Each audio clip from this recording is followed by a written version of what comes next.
Good morning and welcome to week 3. This week we will be moving on from modernism, naturalism, and realism to the Black Arts Movement slash era, which takes place between 1960 and 1975. But before we get into that, I want to take care of a few housekeeping things. The first thing I wanted to discuss is the discussion board post for this week. Like normal, and like the past posts, the discussion board post for this week will be due on Monday, next Monday, I should say, by noon. But there will be one last question, the 11th question on the post. I want you to get into the practice of responding to other classmates. So in this discussion board post, the bulk of the questions, or I should say questions 1 through 10, will be due the regular due date, which would be Monday. But that last question, I'm going to leave a little bit more padding for you to respond to your comrades. So make sure that for this week, you respond to at least one student's post, and then once someone responds to your post, I want you to respond back to them. So I want us to get into the habit of creating a discussion about the reading material. The second thing I wanted to comment on are the overall posts. So far, the posts look great. A couple of things that you want to pay close attention to is coming back and going and making sure that you use specific examples from the reading materials. I'm really big on that. And if you have specific questions about perhaps where a question might come from, just ask me and I can let you know or post that to the discussion board. If you are having troubles with using strategies in relationship to close reading, let me know that as well, because I can post more active reading strategies, close reading strategies on the e-learning site. Another thing that you want to pay close attention to is in your individual posts when I give you comments. These are things that you want to work on individually. I'd rather not put those things on the larger discussion board posts. But for those of you that I give you websites about grammar, about clarity, about sentence structure, make sure that you review those sites. And again, if you have any questions about those things, let me know as well. Finally, the final housekeeping thing that I want to touch on is going to be the final paper. And so I will get, well, I don't want to scare anyone by this final like large paper, but let's call it a final paper slash project for the class this semester. And the parameters for that will be posted sometime this week. So don't fret, you'll have ample opportunity to finish it, and it won't be that intense in my mind. Okay, so the things that we will talk about this week will be the Black Arts Movement. So to give us a context of the Black Arts Movement, so if we're coming back to the Harlem Renaissance, which takes place between roughly between the early 1900s, like around 1900 up to the 1940s, we want to think in this larger sort of American literature context, this sort of larger idea of modernism. And a lot of the modernist writers at this time are thinking about ideas of originality, making things new. In terms of like the mainstream, white American authors are trying to separate themselves from their European influence. So writers such as T.S. Eliot, writers such as Gertrude Stein are asking questions about the American literary identity, and these sort of questions emerge in the African American context as well in regards to the Black aesthetic identity. And so when we're dealing with the Harlem Renaissance, again, we're dealing with this idea of originality, making things new, experimentation, identifying African American characteristics, and also dealing with issues related to white patronage. So this idea, it's during the Harlem Renaissance that writers become aware of sort of being stifled when talking about sort of Black artistic characteristics and producing these ideas for white audience consumption. Within this sort of literary framework, we also think about biographical criticism, which you're going to learn about this week, and historical criticism, which focuses on the life of the author to interpret the text. Another form of literary criticism that we dealt with 2 weeks ago was formalism and new criticism, which focuses on the text. It says that the poem, the short story, the novel is separate from the author, and that there's a scientific approach to understanding the work. So if you understood how to identify theme, how to identify literary devices such as symbolism, such as plot, such as the character development, these are the things that new critics focus on. And this is something that is a prevailing literary approach during the Harlem Renaissance. So from the Harlem Renaissance, we get modernism. Again, modernism is a much larger term, a much larger umbrella term that affects the world globally. But within the African American context, we get two movements that emerged during modernism during 1920s to the 1960s, which is realism and naturalism. And the thing about realism and naturalism is that they focus on the social conditions of the character. They focus on this idea of being and existentialism. How do we understand the person in its essence? And what are the social factors that construct, and how does oppression construct a character's identity? And so as we move on, and then coming back to this time, just like Harlem Renaissance, biographical, historical, and formalist criticism are the main, are sort of popular approaches to literature at this time. And as you see, as you're going to read this week, that these two approaches to literature don't get along, because the biographical historical people say that it's all about the biography, it's all about the background of the author, whereas the new critics say that the background information about the author is meaningless. So now, moving on to the Black Arts era, the Black Arts movement, which takes place roughly between the 1960s and 1970s.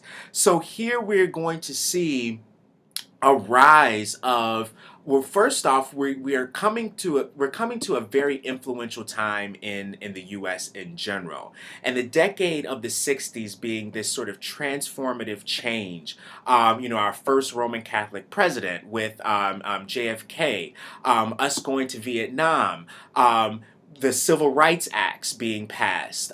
We're coming off of in the mid 50s, desegregation. So we're coming off of Jim Crow, and we're coming off of segregation. And so now we see a rise of violent acts committed upon African Americans and African American communities. And so we see this rise in response to that you'll read about. We'll see this rise in black activism. And black activism from the works of Martin Luther King, Malcolm X, Medgar Evers, just to name a few, organizations such as the Student Nonviolent Coordinating Committee, all were fighting, all emerged during this time to reject these ideas of segregation. And they all sort of had their own philosophical approaches. For instance, in one sense, we get this integrationist approach, this idea of blacks having rights to assimilate back in or back into this mainstream society. And then you have this other philosophical approach that says that African Americans need to create their own autonomous society within the American context. And so again, within this Black Arts era, we see this social activism permeating into the actual Black arts and the aesthetic. And so we see a lot of autobiographical works. We see this turn back to understanding African American characteristics. What makes this movement distinct from the movements that come before it is that the writers are conscious of their audience, and this is the first time in which the writers make a conscious effort to write to black audiences. And so in response to writing to black audiences, there is this impulse to try to understand what blackness is, and within this idea of trying to understand what blackness is, using this understanding as empowerment for people within the community. So some of the arguments that you'll see this week in relationship to this idea of the Black aesthetic is this idea of, okay, so if we are connecting African American literature and African American cultural expression to Africa, then which parts of Africa do we explore? Is this I'm sorry, I just have to open up my page again. Are these characteristics located to Ashanti groups in West Africa, or is it more of a conglomeration of different parts of Africa? So, and we'll see that. We'll see even post Black Arts era, we'll see more of this creolization argument coming about, where it's, well, Africa has influenced America in general. So we get this mixture of Native American, European, and African to sort of produce this sort of ongoing emergence and always shifting culture, which some critics would argue is inherently Black, and others would argue that it's constantly changing. So the Black Arts era sort of set the stage to some of these larger ideas that we're going to take forward within the contemporary times. A couple of more ideas that we see here is this coming back to the idea of the vernacular tradition. We see more of this rise of spoken word, and now that we, spoken word leading to what we know as today as slam poetry. We also see this rise of spoken word over music, which we can relate this to the rise of rap and the rise of the hip hop culture from the late 70s.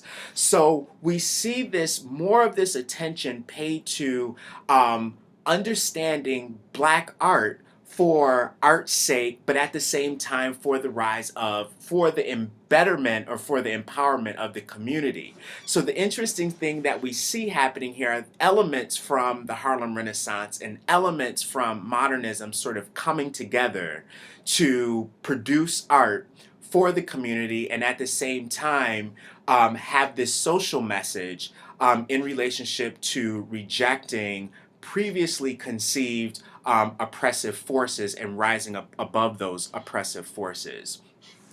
Finally, some of the limitations that you'll read about in this period, two major limitations that you'll read about in this period that sort of have been addressed post this period in contemporary times, are issues related to homophobia and issues related to misogyny. All right, and so one of the really controversial books that came out during this time that's going to lead us into the contemporary era is this idea of the Black macho and the myth of the superwoman, written by Michelle Wallace. Now, Michelle Wallace writes this book in the 70s, but she comes back and redacts a lot of her statements in the 1990s.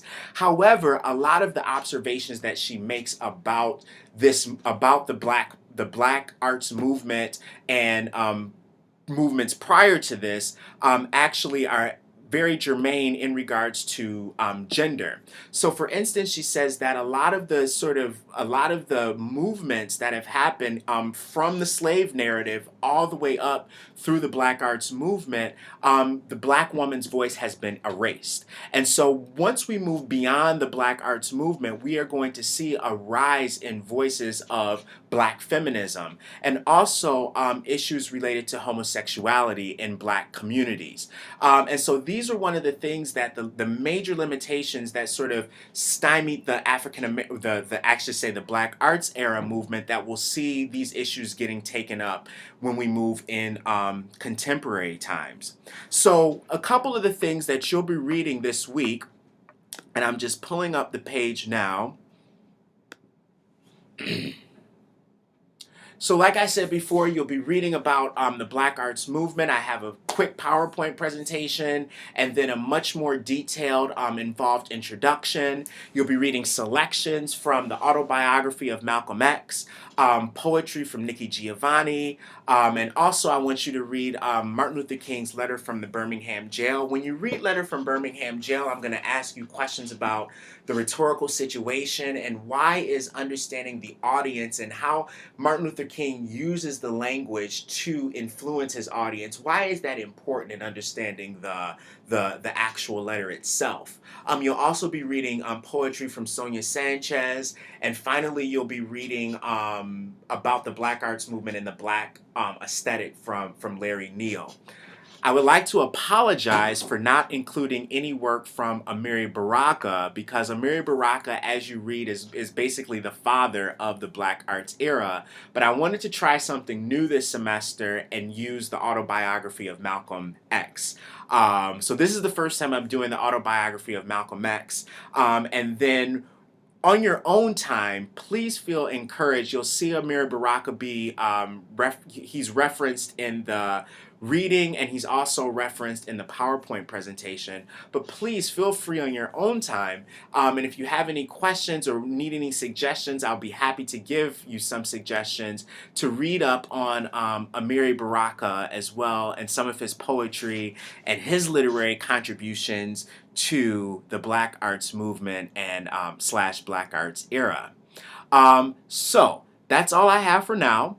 Again, I will put the requirements, the assignment sheet for the final paper up in the next couple of days.